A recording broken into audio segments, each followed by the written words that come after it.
200 мл бензин.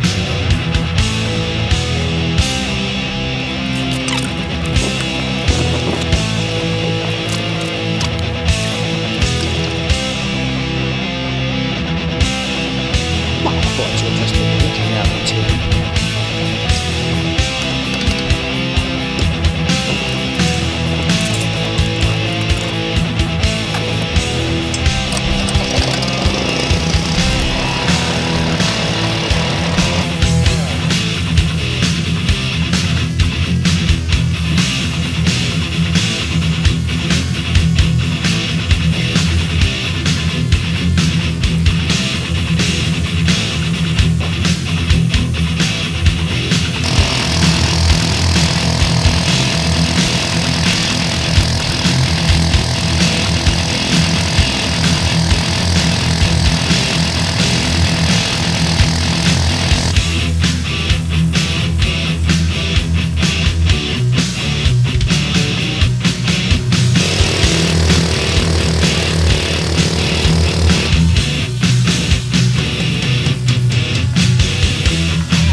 Това беше работа на двигателя с атмосферен въздух.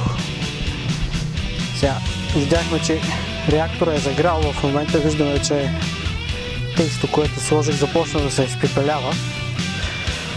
Следователно температурата е много висока. Това е част от азкоха. Ще върне изгорелите газове вътре в буркана. По този начин няма да постъпва атмосферен въздух в двигателя, както и в резервоара, така и в двигателя. Този експеримент ще докаже, че е възможно горивната смес от бензини и от водни пари да гори в отсъствие на кислород от атмосферата, което означава, че единственият кислород, който ще се добие, ще бъде кислорода от водата. Ако имаме добит кислород от водата, следователно имаме и свободен водород, който е гориво. Или имаме разлагане на водата. Да пробваме.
Готово.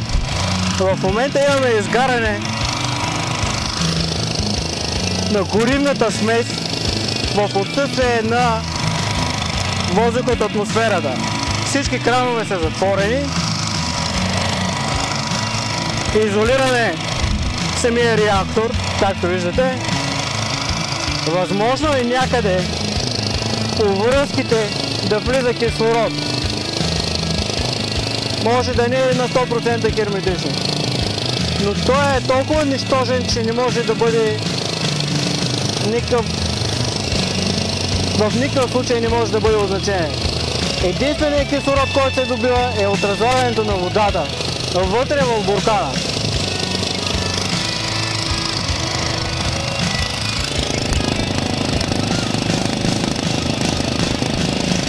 Буркана остава леден.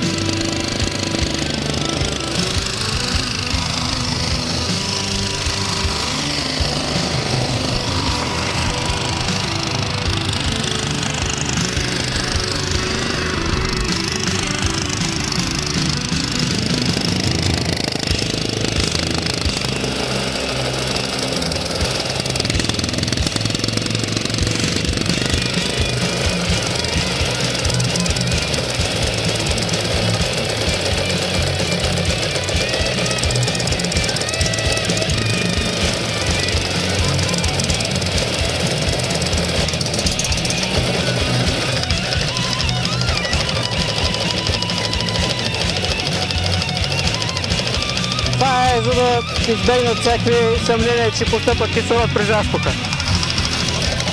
Просто в момента буркана може и да се пръсне от наляне, защото много трудно излиза водата от тук. Много трудно излизат изгорелите газове. Както виждаме, работи двигателя като часовник.